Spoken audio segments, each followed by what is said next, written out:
come to me. Focus Features invites you to succumb to the darkness. Nosferatu.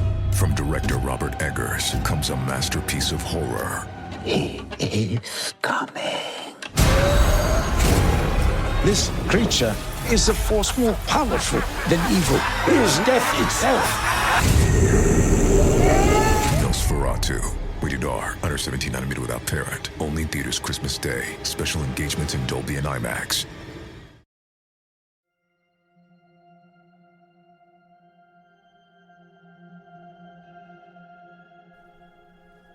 All stories are shrouded in kernels of truth, each a grain of sand in life's ever-hastening hourglass, including mine.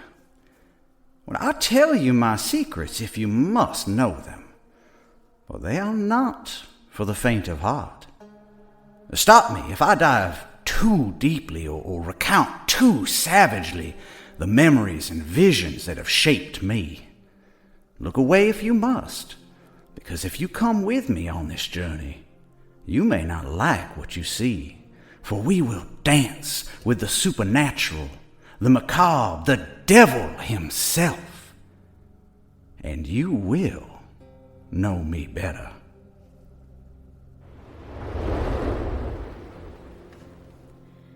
Poe Evermore is a historical fiction horror podcast from the minds behind The Dead and SCP Archives. Coming September 19th. A Bloody FM production.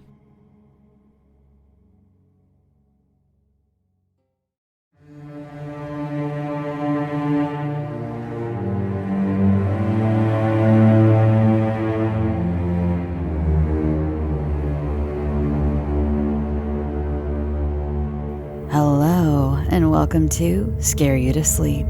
I'm your host, Shelby Novak, and I'm here to read you a bedtime story. This week I have for you a tale of confusion. And aren't we all a little confused sometimes? This is Room 613.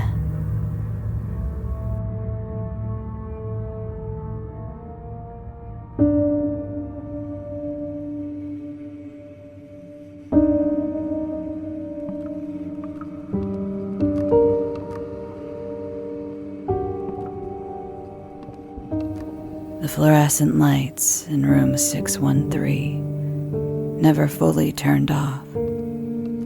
Even at night, they hummed faintly, casting everything in a sickly glow that made the shadows pool in strange corners. I'd been staring at them for hours, days. Time felt wrong here, stretched thin like old elastic that might snap at any moment. I woke up in this room a week ago. At least, that's what Dr. Evans told me. The first thing I noticed wasn't the industrial smell of bleach or the metal frame bolted to the floor, or even the wire mesh embedded in the window glass. It was the water stain on the ceiling, a sprawling brown shape that sometimes looked like a face when my eyes unfocused. I tried not to look at it directly anymore. I'm pretty sure it blinks. And sometimes, when I stare at it too long, the ceiling seems to stretch upwards, the room expanding into a vast empty space with no walls and no end.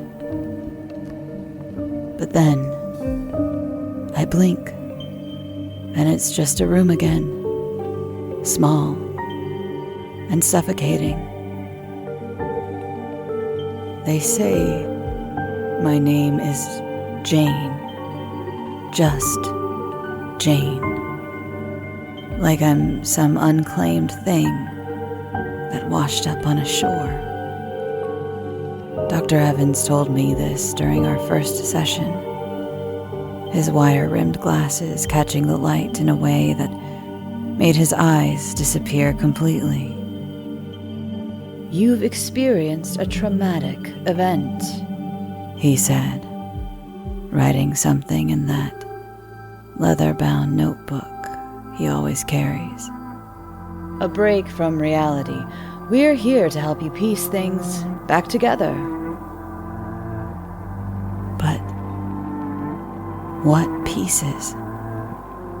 My mind feels like an empty room, echoing with footsteps that might be memories, or maybe it's the footsteps of someone outside my door, pacing back and forth, their rhythm as erratic as the beat of my own anxious heart. Every session starts the same way. "Do you know why you're here, Jane?" And every time, I shake my head, watching his pen scratch across the page. They won't tell me. Not Dr. Evans. Not the nurses with their too tight smiles. Not even the orderly who brings my medication 3 times a day. "You'll remember when you're ready," they say. But ready for what? What could be so terrible that they'd rather let me sit here, drowning in questions, than just tell me the truth? The medication comes like clockwork. Yellow pills in the morning that taste like chalk and make everything feel slightly off-center. I arrange them on the bedside table before swallowing them. 3 in a perfect triangle. No more, no less. The blue ones at lunch turn the world underwater, and I have to count the bubbles that rise to the surface, making sure they're always an odd number. White ones at night that are supposed to help me sleep, but only seem to make the dreams more vivid. Dr. Evans says they'll help clear my mind, help me remember who I am. But lately, I'm not so sure I want to remember. Something about the pills bothers me. Yesterday morning, I noticed dark veins spreading from my fingers up my arm after taking the yellow ones. When I showed the nurse, she said my arm looked perfectly normal, but I can see them pulsing beneath my skin like black worms burrowing deeper, forming intricate patterns, perfectly symmetrical. The ward itself is what you'd expect from a psychiatric hospital in the 1960s. Long corridors with flickering lights, a common room where patients gather during the day, and the constant smell of industrial cleaner that never quite masks something underneath, something metallic. Sometimes I catch myself thinking it smells like copper, like blood. There are other patients here, of course. Mrs. Albright sits in the corner of the common room, her gnarled fingers working endlessly at her knitting. Click, click, click. The nurses say she hasn't spoken in years, just sits there with those milky eyes fixed on nothing. But sometimes, when I walk past, I catch her staring at me, a flicker of recognition in her gaze that sends chills down my spine. Emily paces the halls, having conversations with empty chairs, her voice a high-pitched sing-song that sets my teeth on edge.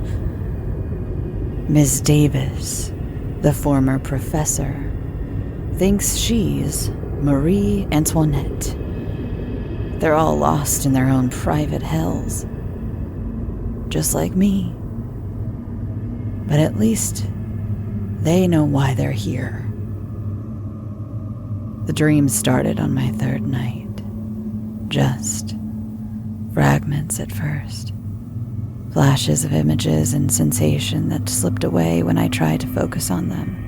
A kitchen with white tiles, fluorescent lights buzzing overhead, something red spreading across the floor.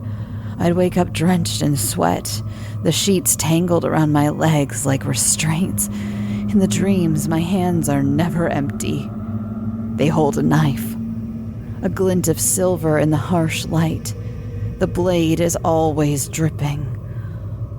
Always perfectly clean. That's when I started noticing things.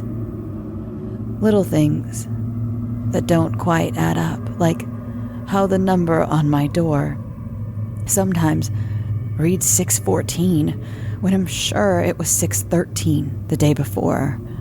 Or how the emergency lights in the hallway cast shadows in impossible directions. Or how sometimes, late at night, I hear music. Beautiful, delicate music. Like from an old music box. The first time I heard it, I followed the sound down the dark corridor. The emergency lights made everything look green and wrong, and the shadows seemed to move away from my feet as I walked.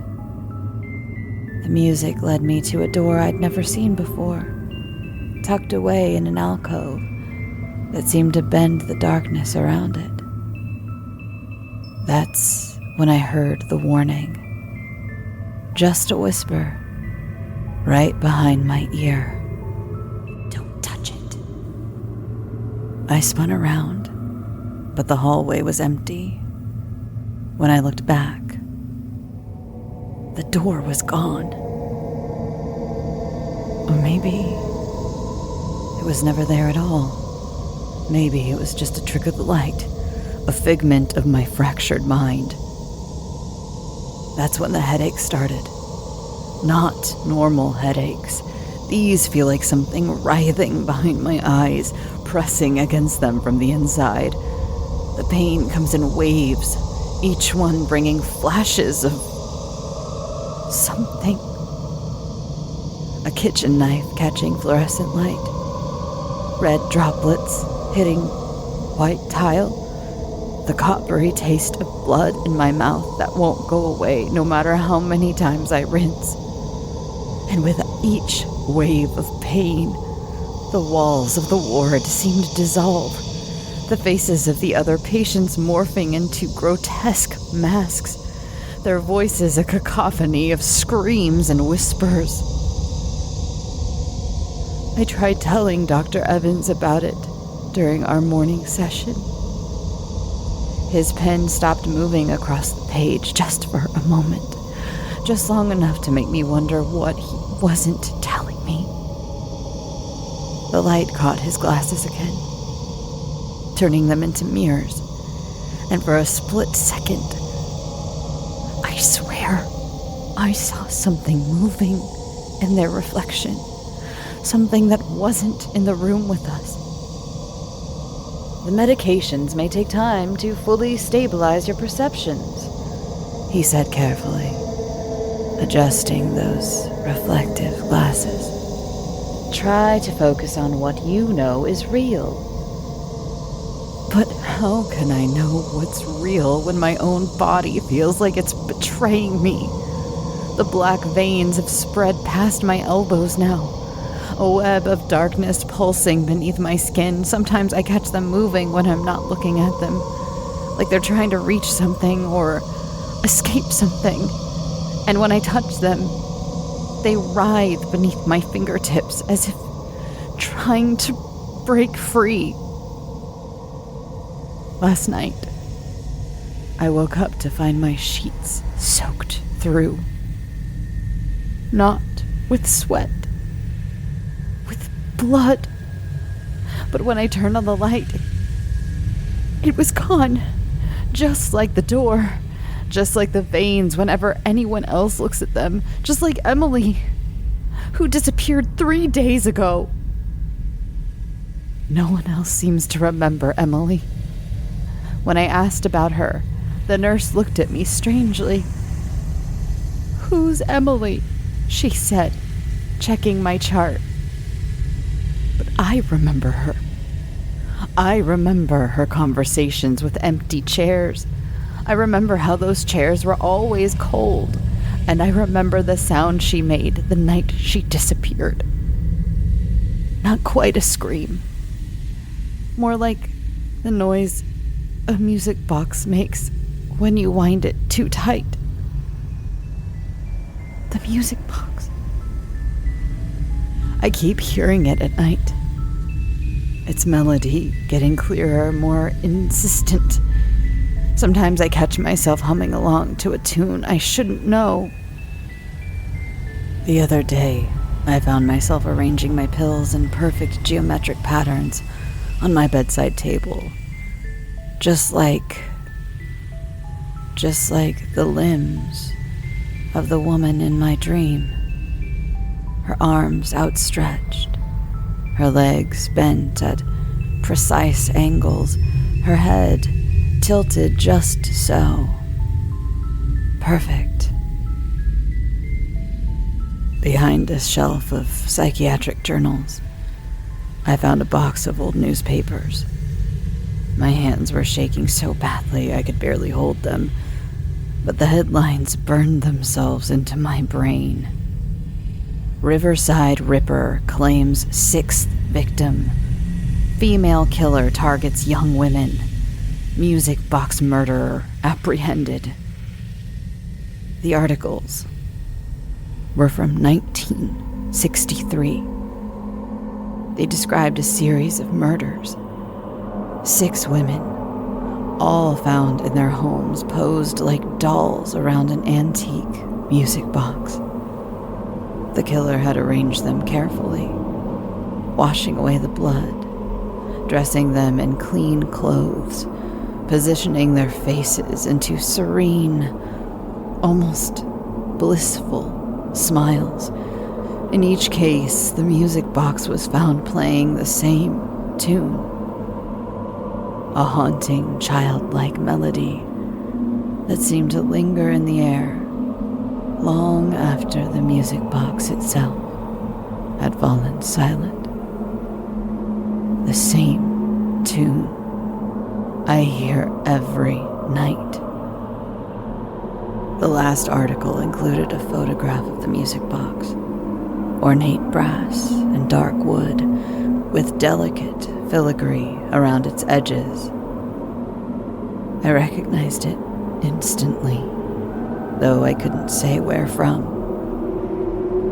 Maybe from my dreams, maybe from somewhere else. A cold dread crept over me, a feeling of recognition that chilled me to the bone. When I went to put the papers back, I noticed something dark seeping from behind the wall panel. At first I thought it was just water damage, but when I touched it, my fingers came away sticky, red. The panel shifted under my hand, revealing a narrow space behind it. Inside was a notebook. Not Dr. Evans' leather-bound one. This was older. The pages yellow and brittle. The handwriting inside looked like mine, but the dates were from 1963. Entry after entry describing the most perfect arrangements, the most beautiful smiles, the most wonderful music. Come to me. Focus Features invites you to succumb to the darkness. Nosferatu. From director Robert Eggers comes a masterpiece of horror. He is coming. This creature is a force more powerful than evil. It is death itself. Nosferatu. Rated R. Under 17 nanometer without parent. Only in theaters Christmas Day. Special engagements in Dolby and IMAX. Christmas comes early, less than 2 months after being released in theaters, where it broke records with an $87 million global haul. Damien Leone's Terrifier 3 is now available on digital at home. You can rent or purchase Terrifier 3 on digital outlets including Amazon and iTunes, beginning now. Be sure to bring the #1 highest grossing unrated film of all time home for the holidays. July 14th. The music guided my hands. She was so much more beautiful this way. At peace, finally. August 2nd. He struggled. It was messy, but the music calmed him. They all find peace eventually. September 10th. 3 this time. A family. They look so happy now, frozen forever in a moment of joy. The notebook fell from my trembling hands. The memories weren't fragments anymore. They were flooding back in perfect, crystalline clarity. Every detail, every arrangement, every beautiful pose. The metallic scent of blood, the feel of cold skin, the way the light glinted off the blade. I remember now. I remember everything. It started with my dollhouses. When I was 7, everything had to be just so. The tiny furniture arranged at perfect right angles. The little family posed in flawless tableaus. Mother in the kitchen, father in his study, children at the table, each one positioned with mathematical precision. If anyone moved them, even slightly, I'd feel this tightness in my chest, this unbearable wrongness that wouldn't go away until everything was perfect again. As I got older, the need for perfection grew. My room was immaculate. Books arranged by height and color, hangers exactly 1 inch apart, bed corners folded at precise 45-degree angles. The world outside was chaos. But in my space, everything was perfect. Everything was controlled. The first one wasn't planned. She was my roommate. She was so messy. Dishes left in the sink, clothes strewn about, picture frames hanging crooked. I tried to fix things while she slept, but she always ruined it. Always brought chaos back to my perfect order. The music box was playing that night. My grandmother's antique music box that I'd wound up to help me sleep. Such a pretty tune. When I saw my roommate's body sprawled at such an ugly angle, I knew what I had to do. I arranged her perfectly, each limb at exactly the right angle, expression peaceful, serene, beautiful. The music box played while I worked, its melody guiding my hands. After that, I couldn't stop seeing the imperfection everywhere. All those people living their chaotic, asymmetrical lives, but I could fix them. I could make them perfect. Just like me. The realization hit me like a physical blow. I stumbled back, gasping for air. The library seemed to tilt and sway around me, the books on the shelves blurring into indistinct shapes. The music box melody echoed in my ears, growing louder, more insistent. Suddenly, a hand clamped down on my shoulder. I whirled around to find Dr. Evans standing behind me, his face pale and drawn. "Jane," he said, his voice low and urgent. "We need to talk." Dr. Evans' grip on my shoulder tightened as the room seemed to ripple around me. The library shelves flickered like static on a broken screen, and for a moment, I felt like I was falling, but not in my body.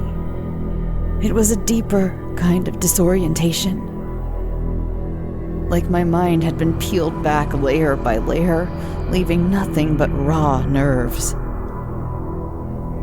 "I remember now," I whispered, the words feeling foreign in my mouth. "I killed them. I killed all of them." Dr. Evans nodded slowly, his glasses catching the light in that unnerving way that erased his eyes. "Yes, Jane, you did. And we've been trying to help you see that for a very long time." The library dissolved in an instant. No slow fade, no gradual dimming, just a blink, and it was gone. I was in a concrete room. Stark, cold, and brutally real. The walls were bare, save for the faint scratches I had apparently carved into the surface over the years.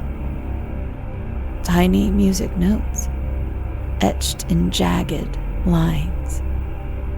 My breath caught as I looked down at my hands. The black veins were gone, the pulsing patterns replaced by pale skin, marred with faint scars and calluses. I was wearing a prison jumpsuit, bright orange, stiff against my skin. Across from me, Dr. Evans, if that was even his name, sat on a metal stool, a thick folder resting on his lap. There was no notebook, no pen, no wire-rimmed glasses, just a clipboard and a tired, resigned expression on his face. Where's room 613? I croaked, the words clawing their way out of my throat. Dr. Evans didn't answer immediately. Instead, he opened the folder, pulling out a black and white photograph and sliding it across the table. I didn't want to look, but I couldn't stop myself. The photo showed a body, posed on the ground in a grotesque tableau, arms and legs bent into inhuman angles. Her face was serene, her lips curved into a faint, unnatural smile. A music box sat beside her, its lid open, though I couldn't hear its melody anymore. "That was your first victim," Dr. Evans said softly. "Your roommate, Hannah Brooks. You arranged her like a doll in your grandmother's music box. You even left a note calling her your most beautiful creation. Do you remember that now?" I nodded, my stomach churning. The memory was there, sharp and vivid, no longer buried under layers of dreamlike haze, but the room still felt wrong, as if the walls themselves were mocking me. "And the others?" I asked, my voice barely a whisper. Dr. Evans sighed, sliding more photographs across the table, each one worse than the last.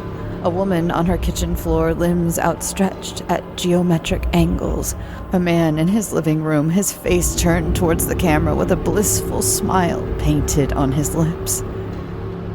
A family of 3, arranged around a dining table, their lifeless bodies posed as if mid-conversation. You called it art, Dr. Evans said, his voice heavy. The newspapers called you the music box murderer. Do you remember what you told the judge at your trial? I shook my head, tears burning at the corner of my eyes. I didn't want to know. I didn't want to remember. You told the court you weren't guilty because they weren't dead to you. You said they were perfect now, that you'd brought them peace. The jury didn't agree. He leaned forward, his expression hardening. That was 12 years ago, Jane. And no matter how many realities your mind invents to protect you, the truth doesn't change. You're not in room 613. You're in solitary confinement, awaiting execution. My pulse roared in my ears, the words hitting me like a physical blow. No, I murmured, shaking my head. That's not possible. I was in the hospital. There were other patients, Emily, Mrs. Albright, the music box. None of it was real. Dr. Evans interrupted, his voice cold now. You've been living inside your own mind, creating scenarios to avoid facing what you did. The hospital was a construct, a way for you to pretend you were the victim. But the truth is, you're here, on death row, and your execution is scheduled for tomorrow morning. I staggered back in my chair, the metal scraping loudly against the concrete floor. No, I said again, my voice rising. I don't believe you. Dr. Evans stood, tucking the folder under his arm. You don't have to believe me, Jane. The clock doesn't care if you accept reality or not. He knocked twice on the heavy steel door behind him. It groaned open, and 2 guards stepped in, their faces expressionless as they moved towards me. I caught a glimpse of the hallway beyond. Long, gray, and empty, lit by flickering fluorescent lights. Room 613. It wasn't a hospital ward. It had never been a hospital ward. It was my cell number. The numbers bolted to the steel door that had been my entire world for over a decade. As the guards hauled me to my feet, the faint melody of the music box crept into my mind again, unbidden. I hummed it under my breath as they led me down the corridor, each step echoing like the ticking of a clock. Tomorrow, I would die. But as the guards opened the heavy door to the execution chamber, I saw not the sterile gurney I'd expected, but a room full of people. They were all staring at me, their faces familiar. Mrs. Albright, Emily, Miss Davis, and they were smiling.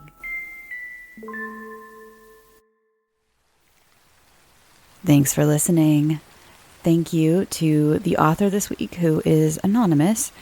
And thank you for those of you who have been sending in your fictional stories. I'm starting to get to them all, which is a weird time because now we're going into one more holiday for the year. Or I guess 2. New Year's counts. But so please keep sending in your fictional stories. I really appreciate it. And again, I am getting to those now. I'm so sorry, my schedule has been a little wonky, but you can follow the show on social media at scareyoutosleep on Twitter, Instagram, Blue Sky, Threads, Facebook, and you can follow me personally at Shelby B. Novak on all the same, I think. I got all of them. And so go follow the show there. If you want to submit your own story, please send it to scareyoutosleep@gmail.com. And please note in the subject line whether it is a true story or a fictional one. That helps me put them in the correct categories to get read later.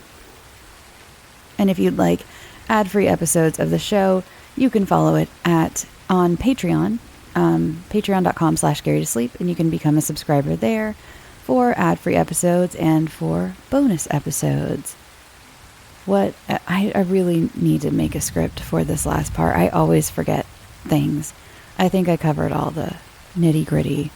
And if you'd like more of me in a more casual setting, you can follow the Bloody Disgusting podcast, where I am, as well as Xena Dixon and a few revolving guest hosts, which I was a guest host, and I guess now I'm like permanent, so that's cool.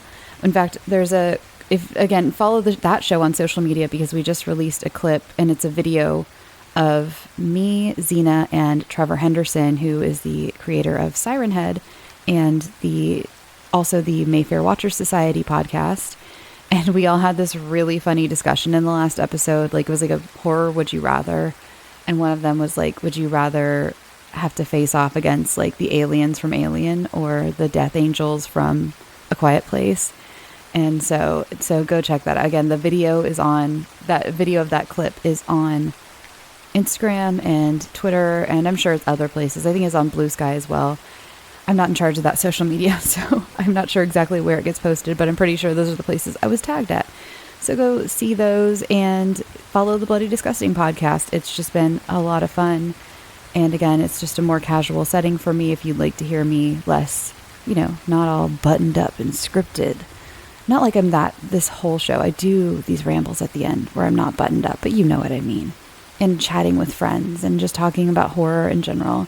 And speaking of horror in general, last night I was so blessed to be able to attend the premiere of Nosferatu. What a stunning movie. What a great night. I was out very, very, very late. So sorry if I sound a little froggy, because wow, I was out very late, very late. But anyway, if you'd like to see, I have a few pictures from it. I didn't get any cute pictures of myself at the event, but I did get a picture of myself and like what I wore. And I think it's a pretty good picture of me, if I do say so myself. I was feeling myself last night, but I didn't get any of myself at the event. That's one thing, that's the drawback to like not having a +1 is like, you can't really get, unless you're taking selfies, and anyway. So I had a really great time. Great movie. Really stunning. I don't want to give anything away because I know they've really kept the Count Orlok character design under wraps. So I won't tell you why, but I will say it is my favorite vampire design, I think. I don't even want to say what reasons, because I feel like that would be a spoiler too. And I want everyone to be surprised when they go into it. But definitely my favorite vampire design. And it's just a really stunning movie. It's one of those movies where like anytime you pause, you could just print that out and put it on your wall and it would be a beautiful piece of art, basically. So yeah, go check it out whenever you can. I'm actually going to Bloody Disgusting's also co-hosting with like 13th Floor and Nosferatu. It's going to be an immersive experience at the Hollywood Forever Cemetery. I think it's Monday through Wednesday. I'm going to be there Monday for the first day. So if you happen to be going to that, I know tickets sold out really, really fast. I had friends, in fact, that's another where no +1, so I'll be wandering around. And I had a friend who tried to get tickets and they sold out like immediately, which is pretty cool. And I've heard it's going to be really awesome. I have insider details about what the whole thing is, and it sounds incredible. So I'm very excited for that too. I'm just like, I went from literally never leaving my apartment, especially in the before times, to like, look at me now. I'm pretty introverted. Like my social battery is running low. It's running low. And I have some more things coming up that I not have to attend. I have like things that I want to attend, but boy, oh boy, I'm sure a lot of you out there can relate.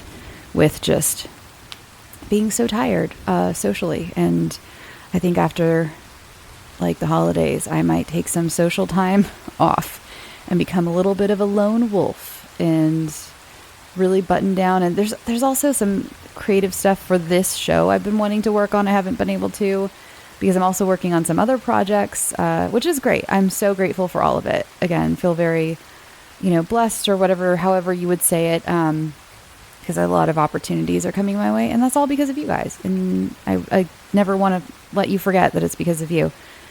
And I'm not going to get sappy, but I'm just, I'm just telling you guys my week, because that's what this is at the end, right? The ramble. Just rambling. I would do baking corner. I haven't baked. I haven't had time.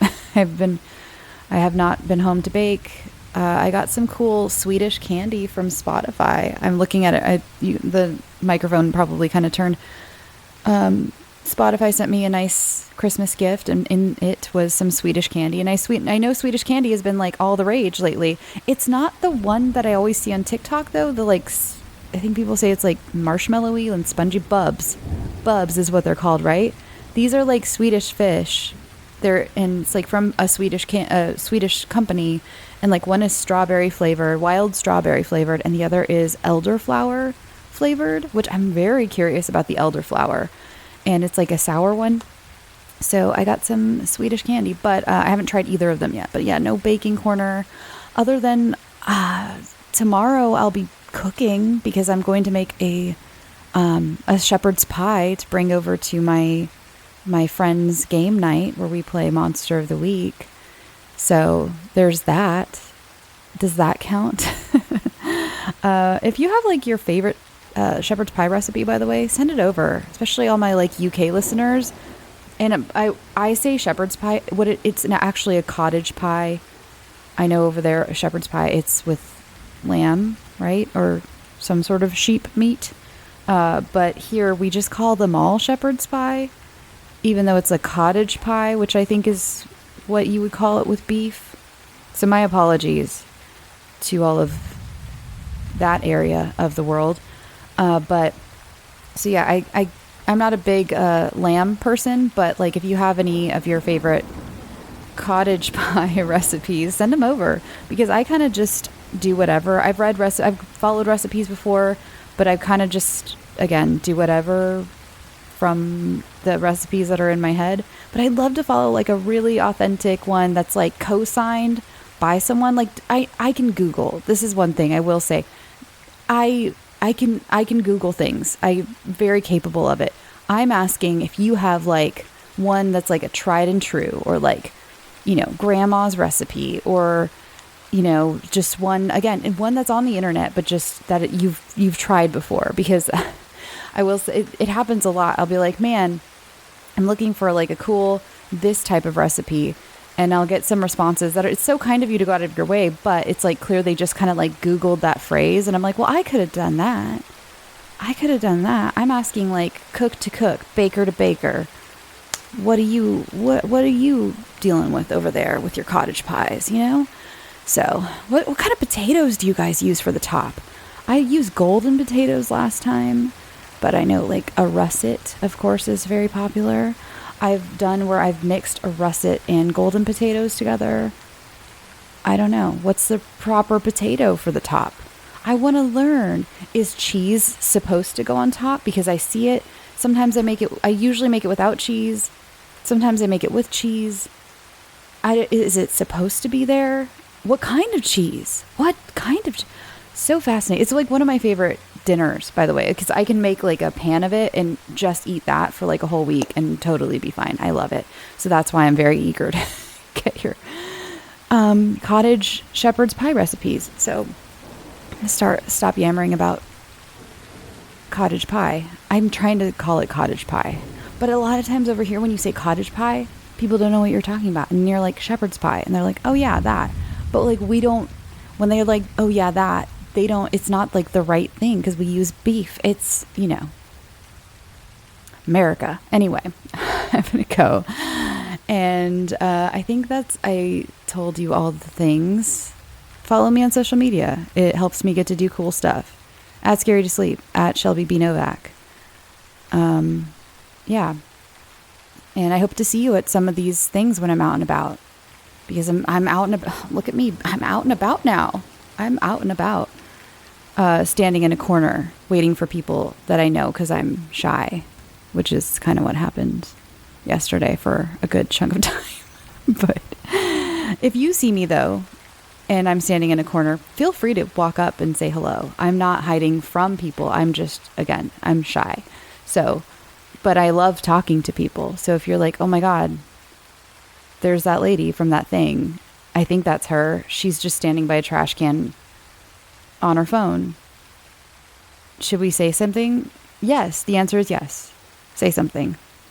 I also saw Katya of Trixie and Katya yesterday, and I fucking lost my mind.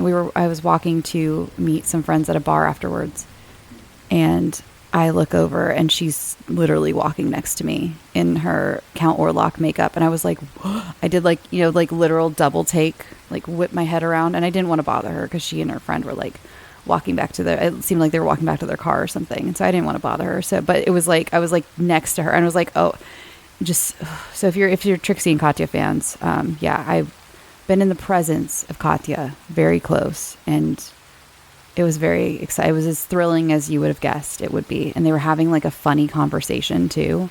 So it was like, is everything I ever wanted it to be. Other than, me actually speaking to her. But I just didn't want to bother her. So, okay, I'm going to go.